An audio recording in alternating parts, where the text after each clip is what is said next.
Welcome, everyone. I'm Kelly Dahlbach, Executive Coach for Health and Wellness Professionals, and I am joined today with Dr. Monisha Bhanote. Monisha and I originally connected on a mutual topic of interest, retreats. I am a passionpreneur of all things wellness, and her retreat really stuck out to me. We're both located in Florida, and we connected on that topic. And immediately when she shared her background, her skill sets, her gifts, I was excited to offer the opportunity to share stages and just talk amongst the wellness entrepreneur community. And so here we are, discussing a topic relative to both of us personally and professionally, a wellness entrepreneur's 3 rituals for success. Welcome, Monisha. Thank you so much for having me join you today, Kelly. I'm looking forward to our conversation. Yeah, absolutely. So before we dig in to the topic, let me share with the audience a bit more about our guest today.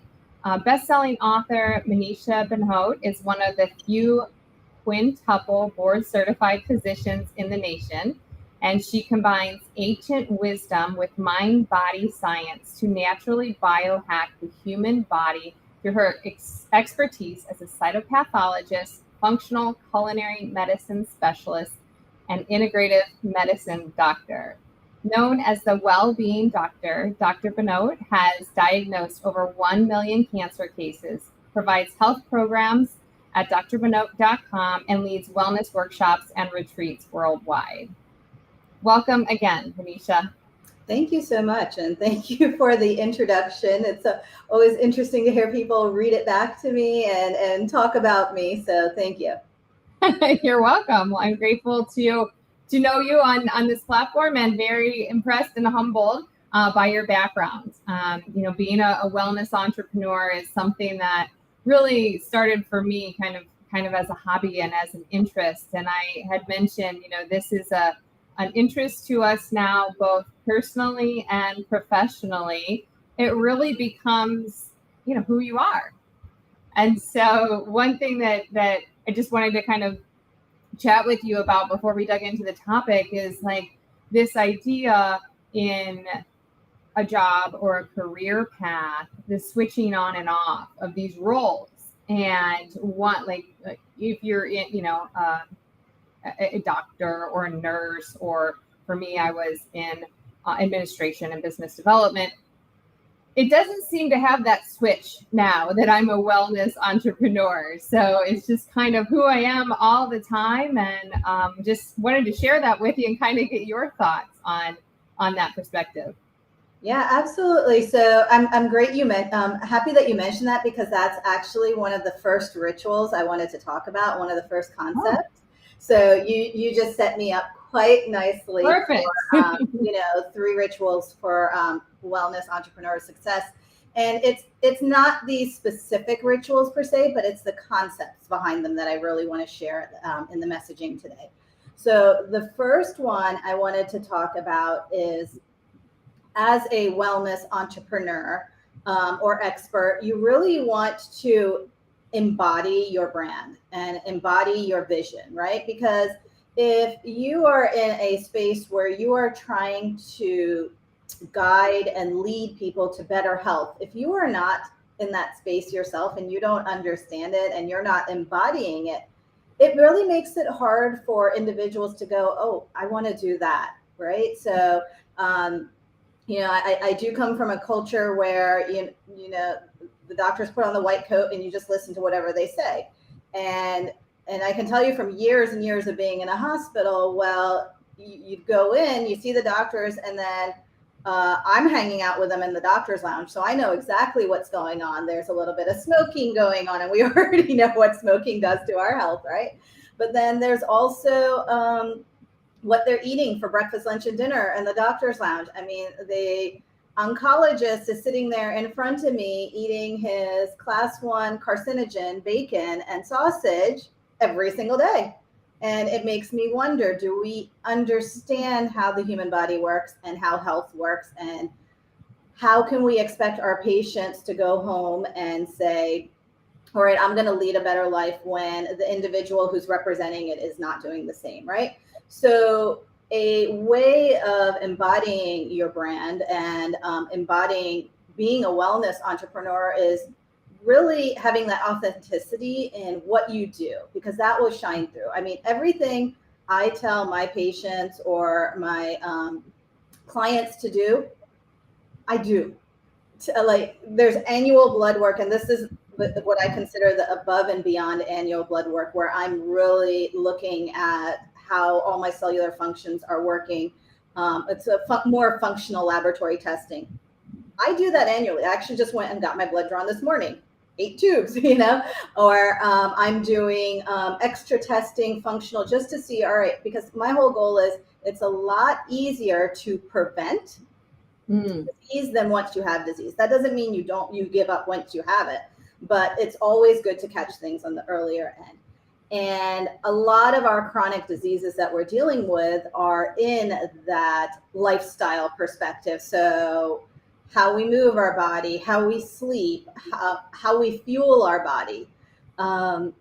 So I think you just being the avenue for that, it makes it a lot easier for your patients to trust you, because then they're like, oh, she's doing that, it works. It's the same thing. You go to a health coach, and if the health coach looks healthy, then you're like, I want to do that, right? So why is it that it's okay for doctors to just, not be so healthy? So I think when you are thinking about your journey as being an entrepreneur, think about it from that perspective. Where are your values? Where do they lie? And then those opportunities kind of start coming into play.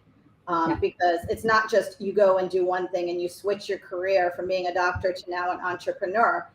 It blends in. And I think part of what I've been able to do with my unique background is really create a method that I haven't seen anybody else have that method yet. And that's only because I have this diverse training background. So I think that's another thing to keep in mind. Yeah, beautifully said. It's one of those journeys that is more, like I said, is really more than turning on and off an identity and putting our learnings or teachings to work without really practicing, because you're so right about the authenticity. It's the embodiment of what you're sharing, and it's walking the talk. And so it is something that I realized, I'm newer than you are for sure in this and beginner, is that the more true I am to my brand and practicing what I share, it's like something swishes, and it's the people and the individuals that, that category of trust and authenticity. And I think with so much noise going on in and around kind of the new age of wellness, what is this? That is what's going to help quiet the noise, is that authenticity and true alignment there. Great. So, all right, I think we're ready for number 2. But before that, I did want to share with our viewers that you're offering a wellness entrepreneur style quiz, which I'm going to drop in the links in the channels while you're sharing number 2. And I'm super excited to take the quiz myself.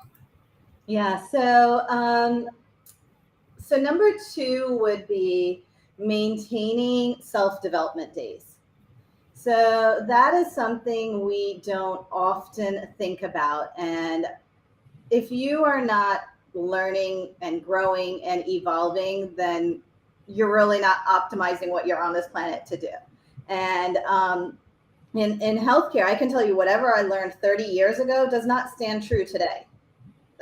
It doesn't. So continually having those days, not just of self-development and learning in the perspective of academic, but also days where you're spending time learning about yourself, and you're spending time really prioritizing what is important to you, what you value. And that might require some introspection. That might require some quiet time to be very intentional and mindful and observant of what's going on. And I recommend definitely, if you don't have the ability to set aside one day a week for self-development days, to definitely at least one weekend a month, set it aside where you are engaging and stimulating your mind with other people who are also in this development space, because you rise with the people around you. Right. So if you are surrounding yourself with the same individuals who are just very happy, which this works for some people, right? They can be very happy with their 9-to-5 job, right? But most entrepreneurs are not. They're exploring, they're learning, they're looking for new adventures and new business opportunities. So the way to do that is have your self-development days, talk to people and engage and have those reflections. And once again, then re-step back to how is this aligned with what my vision and my brand is, right? So always keeping that into alignment. Yeah, I love that. And on the topic of vision and brand and values, how often, if you have a suggestion or a practice, do you evaluate those specifically? I mean, I know our business moves just like and grows just like we do. So what would you say is a good benchmark for someone that's maybe just starting out or hasn't done it in a while? Yeah, well, for me, I do self-development days once a week. So that I do once a week. I reevaluate my business model, what is working and what's not working every quarter. Okay. That way you can see, all right, this is what's working. This is what is getting good results for my clients. This is what I'm going to lean into. Right? Because at the end of the day, you're providing a service for your clients and you really want to evaluate which ones are getting the benefit, what's working around it, what can you modify. So you don't want to wait a whole year running a practice or doing something and then going, oh, this didn't work. You also don't want to necessarily give up just because something didn't work. This is what I find often is that wellness entrepreneurs, they give up too easily. And then we sit down, and because I run my own group of the Wellness Leadership Lab, where I'm working with wellness business owners, and we sit down and we talk about what have you actually done? How much time have you actually spent on your business or in your business? And it's very often they haven't even put any time into it. They're trying to get to the end result, but when you're building a business, there is some groundwork. You don't build a roof on a house that doesn't have walls, right? Right. So you have to build it from the groundwork and the structure. And you don't have this beautiful house all done. That's what we see, but we don't see all the stuff that's going into it. So I do want you to kind of think of it from that perspective, that good things take time. The right thing and the one that's going to be most aligned to you should also feel a little bit challenging, yet not too challenging that you're like, oh, I don't want to do this. Because if you're feeling like you don't want to do this, then that means you're not in your correct alignment with what you're trying to put out there. So that's where coming back to what is it? What do you value? And that's really where we go into my third ritual. Perfect. All right. Well, I'll keep rolling. All right. But sorry, just on self-development, I would say, depending on who our audience is, how do you find time for this? But if, again, it kind of feeds back into what is your brand. And if you are a wellness entrepreneur, you are a self-development professional and continuing to increase your overall well-being. So it really dovetails nicely into that, and probably calls us back to number one a little bit if we can't find the time. Yeah. And so time is relative in the sense of what are you spending your time doing? Most people are spending their time very unintentionally living on autopilot. Right. So what I want you to think about is how intentional is your time, and that intentionality increases with the amount of self-awareness you have. And with that, keeping that in mind, it goes back to having rituals, right? So we're placing these rituals in our lives to not only make our lives easier, but also intentional. So for example, you might create a morning ritual where you are spending 10 to 15 minutes quietly with yourself, maybe doing breathing exercises, setting up your day. Or you could spend your first 15 minutes of the morning scrolling through your phone and becoming more anxious and upset. So that's your choice. Mm-hmm. No one makes that choice for you except yourself. So I think that choice becomes easier when you can define what it is you want to get out of living on this planet for however many years you're on it, right? Because life is not easy. It's not, right? But let's try and make it as easy as possible. And one of the ways I feel making it as easy as possible is making health your priority, because as long as you're healthy and your mind is clear and your body is functioning, you're pretty capable of doing a lot of things. It's when you get sick that all of a sudden the world starts caving in on you and everything becomes more difficult.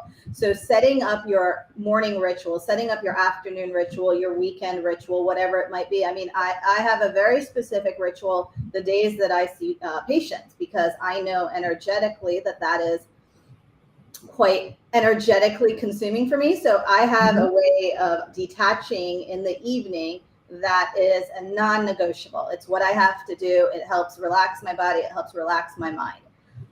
So that might be different for somebody else, what they need to do. But we often kind of just, like I said, we're on autopilot. We wake up, we get ready, we go to work, we come home from work, we do what we normally do, and then start the cycle again. And that's not really truly living.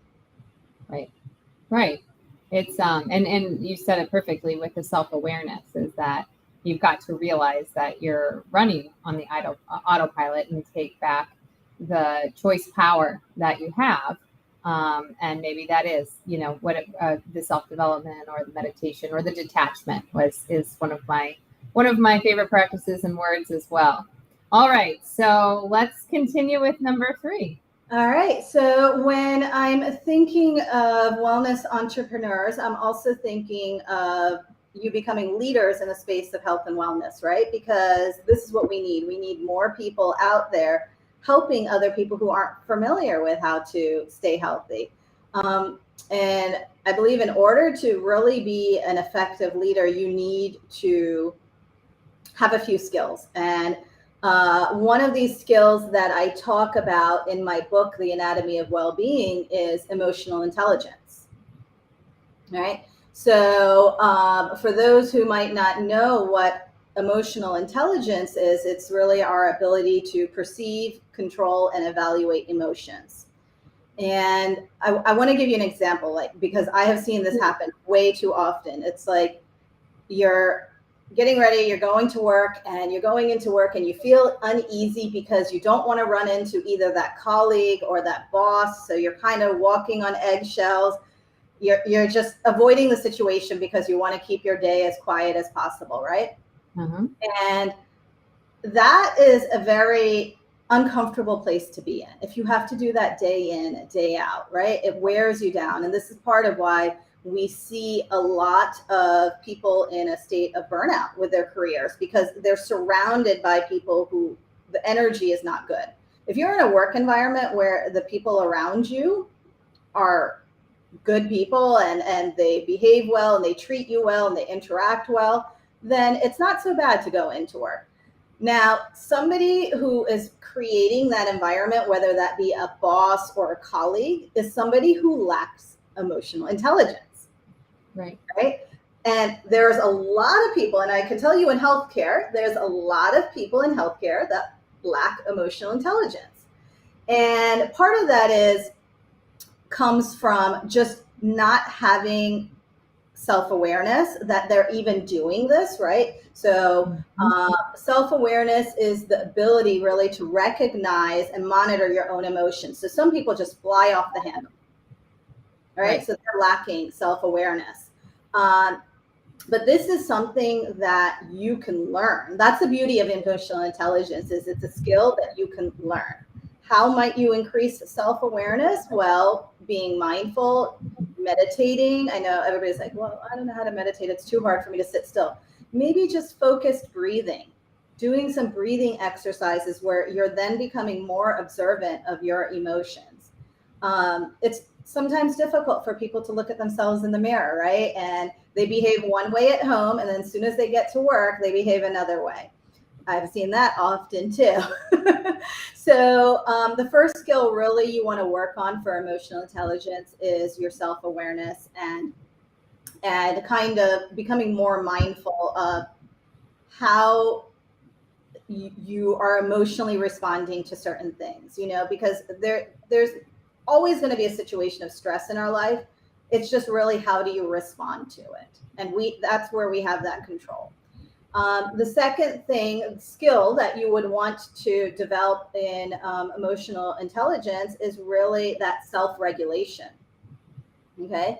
So we want to have an ability to control these emotions. So now that doesn't mean you don't need to be angry. You don't need to be sad. You can still express your full amount of emotions. It's how are you then addressing them? Are you lashing out at somebody else? Because that's not a good form of self-regulation, right?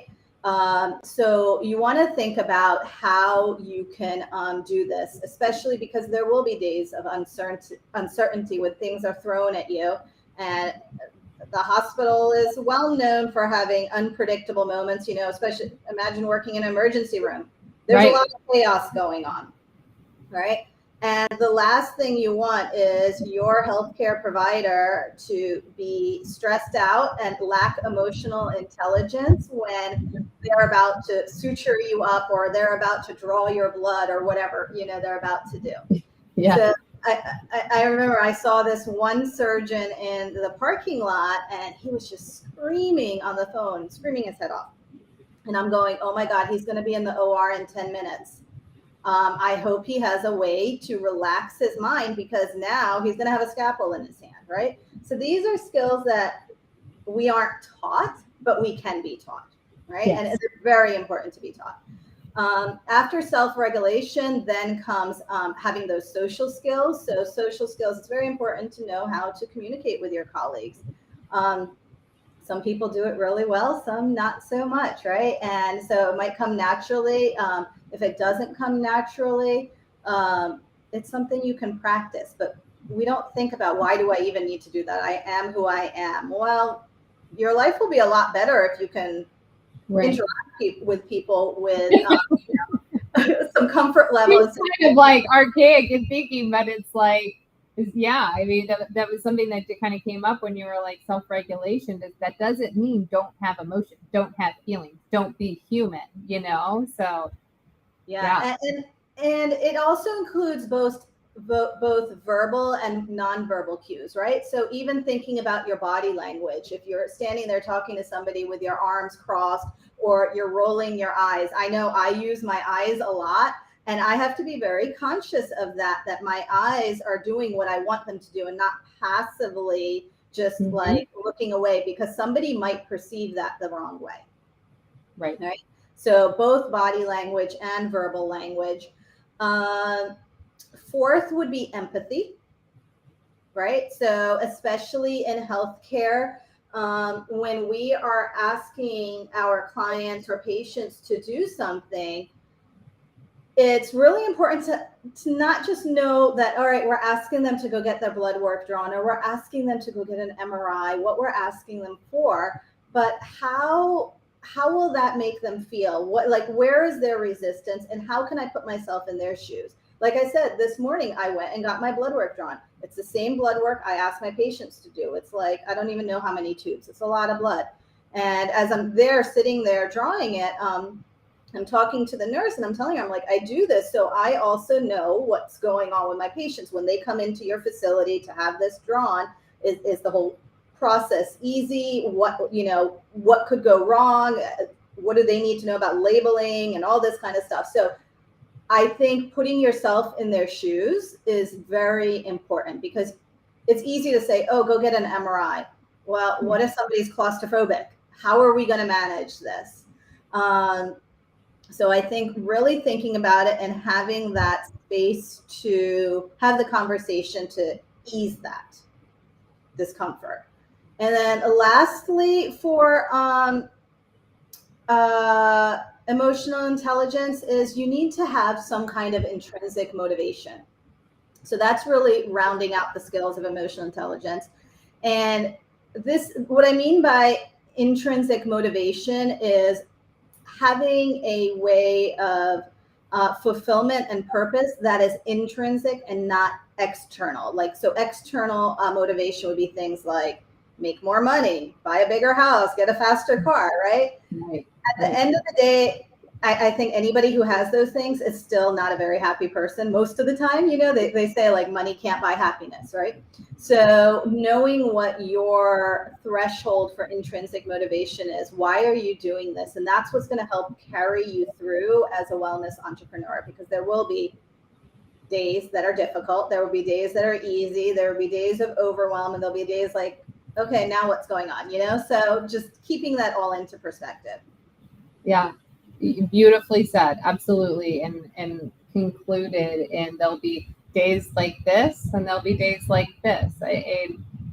You know, it kind of reminds me of a quote that you take you wherever you go. So regardless if you're working in the hospital or if you decide to, you know, pursue a wellness entrepreneur journey, until you do that inner work and really decide how and why, in which ways you want to show up in your 3 rituals there, your life won't change.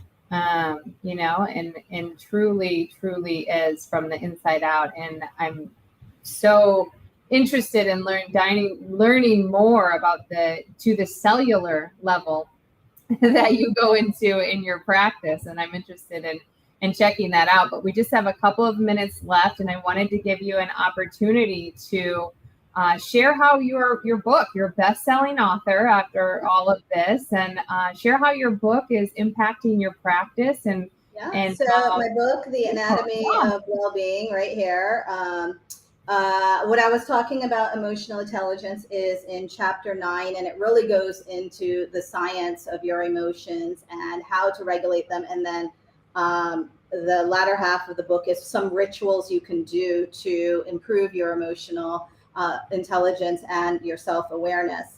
But the book is really going well. I mean, it's called The Anatomy of Wellbeing, Intentional Practices to Embrace Your Body's Unique Design and Revitalize Your Health. So it's not just for people who are going through a health journey. It's really for somebody who wants to optimize who they are, live an intentional life, and really use their body to be the best version of themselves.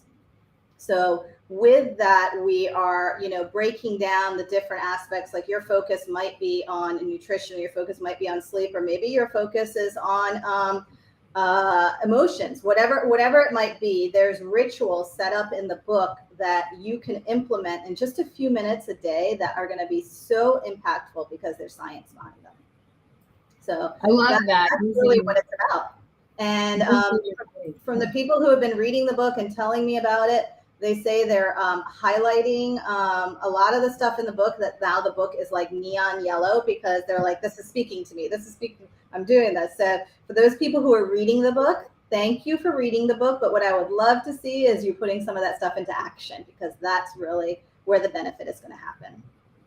Absolutely. And then sharing it, right? We're talking about intrinsic motivation.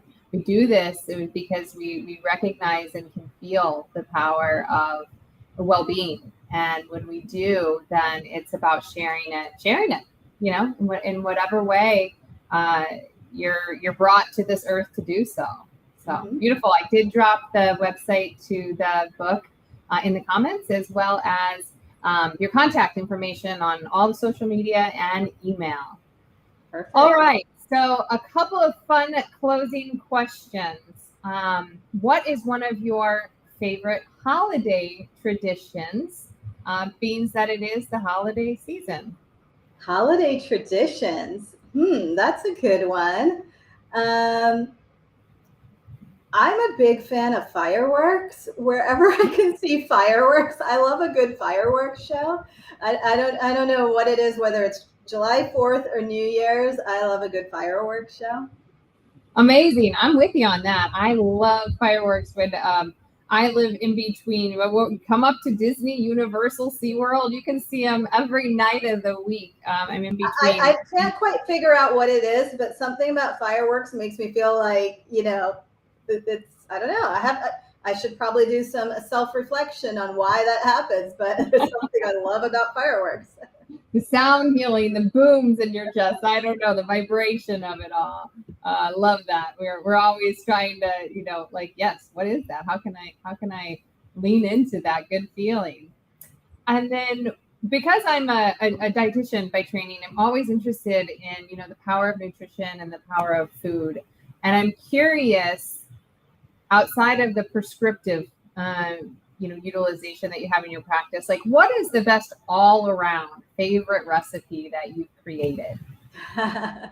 My favorite recipe, or the one that everyone seems to be downloading? Well, I either, both maybe. All right. So the most popular one right now that I see people really going towards it, and it's kind of entertaining for me, but it's the chocolate chip gut health cookie. Okay. So we all need a good chocolate chip cookie recipe in our life, right? We need one that's easy and one that is not full of artificial sugars that it slows us down. So I do have on my website a gluten-free chocolate chip cookie, plant-based, on there. So that one has been super popular. I personally am a fan of making spring rolls. And what I mean by spring rolls is using like the rice paper and filling it with as many veggies, layers of veggies as possible, with a great peanut dipping sauce. I really like that because it's a great way of getting lots and lots of veggies in at one time. I love that. Roll it up, squeeze it tight. Anything you can, I always say that anything I can press into a sandwich is like, and sometimes I just give up and dump it in a bowl, but yes, love that.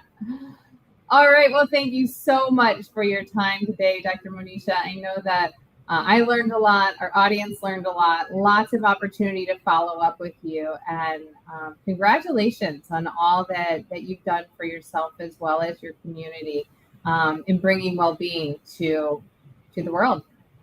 Thank you. Thank you so much for having me, Kelly. All right. Bye, everyone.